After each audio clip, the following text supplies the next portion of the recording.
इस वक्त हम मौजूद है पहलगाम क्लब के पास।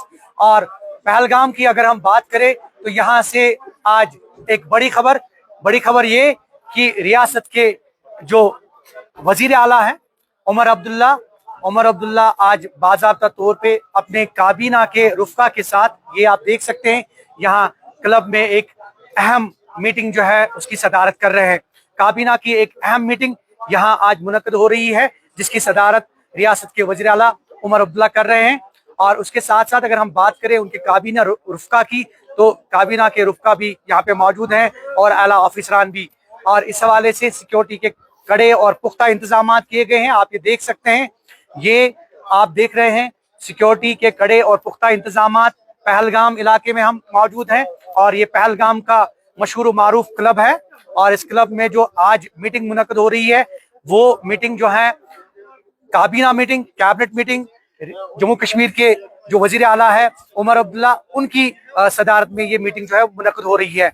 और जाहिर सी बात है कि जो बाइसरन टेरर अटैक के बाद जो है पहली एक ऐसी मीटिंग जो पहलगाम में मुनक्कद हो रही है और वो भी काबीना की मीटिंग, और जिसकी सदारत वजीर आला उमर अब्दुल्ला कर रहे हैं।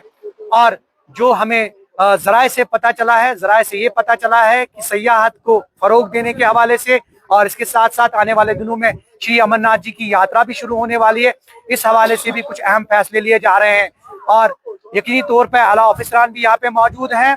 और एक बार फिर मैं बताऊं आपको कि बाइसरन टेरर अटैक के बाद जो 22 अप्रैल को बाइसरन टेरर अटैक जिसमें 26 मासूम जानें जो हैं वो ज़ाया हुई, तो उसके बाद ये पहली एक ऐसी मीटिंग यहाँ पहलगाम में मुनक्कद हो रही है और वो भी कैबिनेट मीटिंग। और इस कैबिनेट मीटिंग की सदारत जो है जम्मू कश्मीर के वज़ीर आला उमर अब्दुल्ला कर रहे हैं अपने काबीना के रुफ़का के साथ। और यहाँ जो मीटिंग में अभी कुछ सलाह मशवरे, कुछ फैसले लेने बाकी हैं क्योंकि मीटिंग अभी जारी है। और जो मीटिंग में कुछ खुलासा होता है आपके साथ यकीनी तौर पे जो है वो सारी बातें शेयर करेंगे। ज़हूर रिजवी, न्यूज़ 18 नेटवर्क, पहलगाम।